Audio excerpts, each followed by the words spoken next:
Hey guys, it's Casey and welcome back to my channel, and also welcome to Revalidation Day. Yay! Because everybody knows that there are only two constants in this life, death, and that eventually somebody from hospital administration is going to demand proof that you're still capable of doing your job without unaliving anybody. And today just happens to be my turn. I do it every single year. I do revalidation every single year. Let that sink in because it's actually very unusual. But as I've said before, I am not on a secular license, and so there are a lot of conditions attached to my medical license, and this just happens to be one of them, that I have to take this every single year, which is exhausting because at the moment I don't think most doctors have ever actually done it. I've done it 5 times, this is my 5th time doing it, but I don't think that most doctors have ever actually done it. It's a very new process, especially here in Australia. I think it's only been going for like a year, and I think in England it's only been going for a few years, and that is not me saying that I am the reason why it now happens, but it's also not me saying that I'm not. So if you don't know what revalidation is, lucky you, but it is the very delightful process in which the medical board and your employer and your professional regulators and your imaginary best friend and sometimes a sentient printer all get together to ask the very intriguing question, are you sure that you're still a doctor?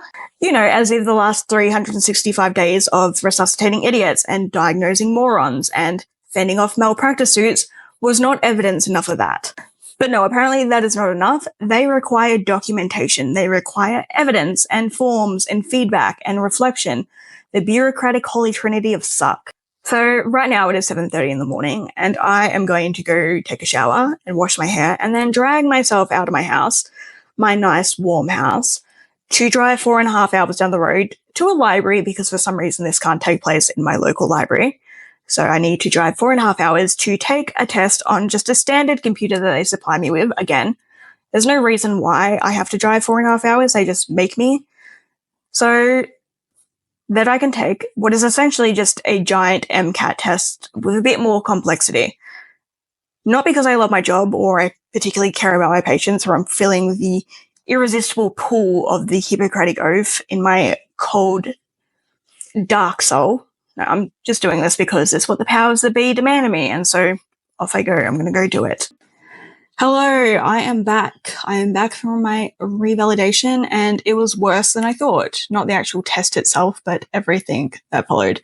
The test itself was actually quite easy because I've been doing this, like I said, for a few years now, and so I know that I don't actually have to study for it because I don't think the results matter that much anyway. They just like me to do it, and so I do it. So I did exactly as I was asked. I went to the library and I sat down in one of the cold, lifeless meeting rooms that had laminated posters on the walls of smiling people who have clearly never had to argue with a patient before in their lives.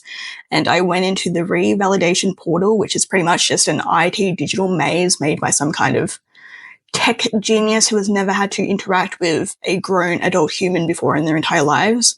And I reflected on what I did in the past year. And so I reflected and I ticked all the boxes and I participated in a webinar. I think that's what they call them these days. And I participated in journal club and I did some Quizlets to make sure that I was keeping up with the latest research data.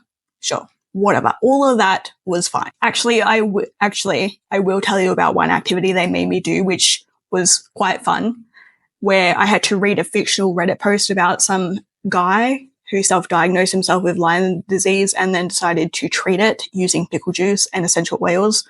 And my task was to try to convince him that traditional medicine was a better route than all of that hocus pocus. That was quite educational and, like I said, quite fun. Next was peer and patient feedback, which was a real treat because there's nothing quite like reading what your colleagues and your patients really think about you under a thin veil of secrecy. So they sent me some in an email so that I can keep and reflect on it going forward. And I like to play a little game. We can play a little game together. We can play it together called Who Said That? So the first one is, can be difficult to work with. Hello, Ash. Displays a lack of team cohesion and regularly challenges protocols. Ronald, I know your handwriting even when it's typed, so be gone. Then came the pièce de résistance, the professional development plan. This is where they want me to tell them how I plan to improve and how they tell me in response how they expect me to improve if I want to keep my license. Like I said, I've been doing this for years and I never take these kind of things, these activities, these MCAT copycats seriously anymore, so I just write simple things and it's never gotten me into trouble before. I don't expect it to get me into trouble right now. And you're probably thinking, like, Casey, that doesn't sound too bad. In fact, it sounds pretty standard for revalidation, and you'd be absolutely correct. Like I said, this specific part of it was not terrible. It was what it was. It was exactly what I was expecting it to be. However, I finished it, and we finished it in pretty good time, to be honest. We finished it in about, I want to say, in under 2 hours, like almost 2 hours. And then I thought, great, we're finished. I'm going to make the best of a bad situation and I'm going to go borrow some books that I've been wanting to borrow from here because for some reason, even though it's a 4.5 hour distance, this library that I'm at to do my revalidation and my local library, they're in interconnected networks, so you can borrow from one library and return it to the next. And even if I didn't want to do that, which I don't really like going to my local library for Ronald reasons, this is going to sound really, really bad, this library that is 4.5 hours away from my house, it has abolished late charges, so I can just wait to either me, Ash, or Nate are going there next and we can just drop it off there. But no, it wasn't that simple. So I'm packing up, I'm getting ready to go get my books and then make the long drive home, the 4.5 hour drive home. And they stop me and they say, you can't go yet. You need to go to the hospital. I'm like, why do I need to go to the hospital? They wouldn't answer any questions then. They just called an ambulance to come pick me up. And they got me in the ambulance and they turned on the lights and they sped me to the hospital. As if I was dying, like cars are pulling over, probably wondering who that poor soul in mortal danger is. It's just me sitting on the bed with absolutely nothing wrong with me whatsoever in any capacity. So they took about 6 vials of blood, and like I said, this isn't uncommon for them. They do it pretty much every time I meet with anyone under any capacity because I have certain immunities to historical pathogens. For example, I have hard-coded immunity to influenza A, B, and C, as well as pre-encoded neutralization pathways for common mutations such as H1N1. A lot of bacteria I have strong neutralization pathways for, such as, E. coli and staph infection. I don't get infections very easily. Like, my skin is always really messed up, but I've never had an infection the entire time that I'm here. Like a literal infection, even though, again, my skin is always messed up, so you would expect me to have infections, especially because I have a compulsive desire to, like, claw at my skin when it's messed up. But no, I don't get infections. I don't get viruses like neurovirus or anything like that. They like to test my blood. So anyway, they took my blood and then they told me the real reason why I had to come to the hospital immediately, and that is that they wanted to do a punch biopsy of the posterior auricula, which is this part of your ear at the back of your ear, which is the worst thing ever, the absolute worst thing ever. I would rather get actual open organ surgery than get that done, because whenever they do it, which includes right now, my ear gets completely blocked, and sometimes, like, this is like the 4th or 5th time that they've done it in the entire time that I've been here. Sometimes when they do it, it is blocked for only like a day or two. But when they did it in 2021, my ear was blocked for almost an entire month and it was horrible. So I'm hoping that this time my ear won't be blocked for that long, because it just makes everything so much more difficult. But anyway, so they did that and then they drove me back in the ambulance without the lights this time, but they drove me back to the library because my car was parked there. And I went in to borrow my books, and as it turns out, I forgot to bring my library card, so I couldn't even borrow Picnic at Hanging Rock, which is the book that I wanted to borrow in the first place. So it was a really, really bad day, and I'm happy. Okay, I am back, and I am back because I want to talk about something very controversial. I want to talk about poached chicken, the most marginalized bird since Big Bird sold out to corporate America. Because I'm not even exaggerating when I say that I have seen about 7 tweets in the last month about people roasting poached chicken. They call it flavorless. They call it bland. They say that it's rubbery. They compare it to the inside of a latex glove. But they always seem to be blaming the chicken. They never blame themselves, because God forbid they take a second and consider that maybe, just maybe, the problem is them and their lack of cooking skills. Because poached chicken isn't gross. You're gross. You're the one who dunked it in lukewarm tap water and walked away as if flavor was going to magically manifest itself through prayers and wishful thinking. So this beauty right here, this beautiful dish, is called igrakia, and that is my stupid sexy Freddy mug, but this is igrakia, and it is a traditional dish from my best friend's culture, and I guess technically like Slovak's culture. And it is the most delicious, nutritious meal on the face of the planet. It is low in sodium, it is low in calories if you like count your rice, like if you cut down on your rice, but the actual dish itself is low in calories.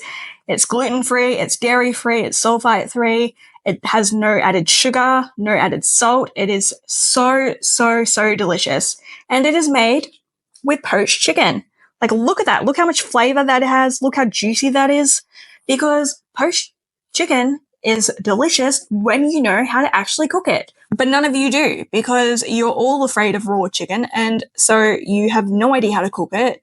And on the rare occasion that you do cook it, you overcook it to the point that it's pretty much inedible rubber. And I don't know why you point out poached chicken as the representative of such a thing, because you do it with all chicken. Fried chicken, barbecue chicken, everything is overcooked and rubbery. So don't be hating on poached chicken. In fact, I would wager that poached chicken is the very best chicken, because you can make it taste like literally anything. For example, ikrakia tonight that I made was broiled in a homemade fish broth from river fish, and then I put herbs in it. So I put cilantro in it, and I put mint in it, and I put chili in it, and I put something else, some other herb that I don't remember, fresh herbs in it. The point is I put fresh herbs in the fish sauce, and it is so, so delicious. But if that's not to your liking, you can also put it in lemon or peppercorn or other fresh herbs or a bay leaf if you're feeling spicy. And I don't know, here is a wild idea. Salt. Not a cup of salt though, not a trough of salt, just, enough salt to flavor it, because my God, is all your food overly salty. And I can't believe that I'm saying this, because the very first time that I met my best friend, the best friend whose culture Ikurakia come from. So I don't know if I told the story in its entirety, but I'm not going to here. I'm just going to pick out the important part. But when we first met, he was in medical isolation, and my mother was the physician on his case. And I was a very, very bad teenager. And for punishment, she decided that she was going to expose me to whatever deadly disease he had. So she put me in charge of his isolation, to nurse him in isolation. And I remember he was 15 and I was 16. And every time we would have food, he would complain about how salty it was. And I was just like, oh my God, just so pathetic. But since I came here, I understand exactly what he meant, because when I first came here, when I first arrived here, everything was so, and to be fair, when I say this, the first place I came was to Hawaii, so part of America, so everything was like microtized. Everything was so salty and everything was so sugary that it was basically inedible. I really struggled for like the first 5 years that I was here, and then I just kind of got addicted to the salt, which is where I'm at now. So I understand why people love salt, but still, the message still stands. Everything is too salty, and salt is not. Just because you mix something into your salt mix does not make it spice. Because cooking is about restraint, it's about technique. So if you want something spicy, toast your spices, layer the heat, introduce acids, know how to saute an onion, and stop before it turns sweet. Because flavor is not about burning your tongue off until you hallucinate your childhood. It's about balance. Heat that builds, flavor that evolves, nuance, that very thing that you lack in both conversation and cooking. And I know that I sound like I'm being petty, but that's just because, well, earlier this week, I watched Brett with 2 Ts microwave broccoli until it turned grey. Grey. Do you know how much hate you have to harbor in your heart to do that to a vegetable? It was a living thing, and you just nuked it out of existence. You nuked away its melatonin. He committed a flavor crime. Anyway, I need to go eat my dinner, not before it turns cold, because the actual ikurakia is served cold.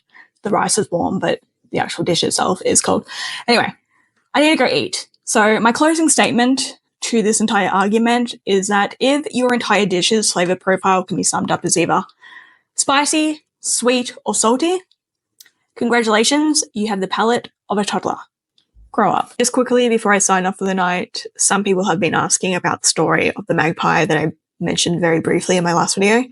And it is a very brief story. Well, it can be. I can drag it out for as long as I need to. But in this video, it's going to be a very brief recounting of what happened. So what essentially happened is that one of our part-timers, this was last year, he ended up getting his eye pecked out by a magpie. It was exactly like a scene from Alfred Hitchcock's The Birds, but instead of the birds being rabid, it was like they were part of the bird mafia. There had been magpies outside the clinic all day. Noticeably, there had been magpies. There was a good dozen of them out there. But they'd just been sitting on the power lines across the road without an issue. People had been coming in and out all day. They hadn't so much as flapped a wing. But then the afternoon came and this specific part-timer, he finished his shift. So he left the hospital to go out to the car park and get into his car and drive away. But as soon as he left the building, they swooped down and they attacked him. And they were really, really smart about it too, because not only did they specifically wait for him to come out, they waited until he was far enough away from the door, but too far away from his car that he couldn't, rush to safety if he needed to be. So he was really like a sitting duck out there. So me and Nate, we were inside and we heard all the commotion going on outside. So we went outside to try to help, of course, and they had just completely dive bombed him and they were going directly for his eyes. Like this was a targeted attack. Full on, completely targeted attack. So in the end, we tried to get them off just like, and that didn't work. So Nate had to run back inside the clinic to go get his chainsaw and he came back outside to the car park and he revved it. And that was finally enough for them to, fly off and leave our part-timer on the ground alone with his eye pretty much ruined. But we did our best to keep him comfortable and, not bleed out while we called the Royal Flying Doctor Service and they sent a plane out to come get him and they think they took him to Brisbane. I don't really remember, but they took him to either Brisbane or Sydney and he did lose one eye. And that was the last update that I've gotten on it. He was a backpacker, so, he wasn't a local or anything. He was just passing through, but he did lose his eye. And so for the next 2 weeks after this, Nate and I were absolutely terrified when we were at work. We wouldn't go anywhere unless we were in a pair because this was, like I said, this was clearly a targeted attack and Nate and I were the ones who stopped it. And so we thought that they were going to come back and get their desired revenge. Like we robbed them of their revenge. So they were going to get it. And if they couldn't get it with the part-timer, they were going to get it with us. So we were absolutely terrified for weeks. But that wasn't the case. We're still good friends with magpies today. I feed them nuts, I feed them berries, I feed them very good stuff. And, they hang around. They don't fly away. They don't swoop me. They're very good friends of mine. So that's, in a nutshell, what the magpie story was. Like I said, I can go into a longer, more, detailed, fancy storytelling version of it, but I'm just going to wrap it up for the night because I want to go watch the new episode of Good American Family because I'm loving this show at the moment. Yeah, so that's what we're going to go do now. It's been a very long day, so this is Casey signing off for the night. As always, stay safe out there, stay weird, and make friends with your local magpie pack.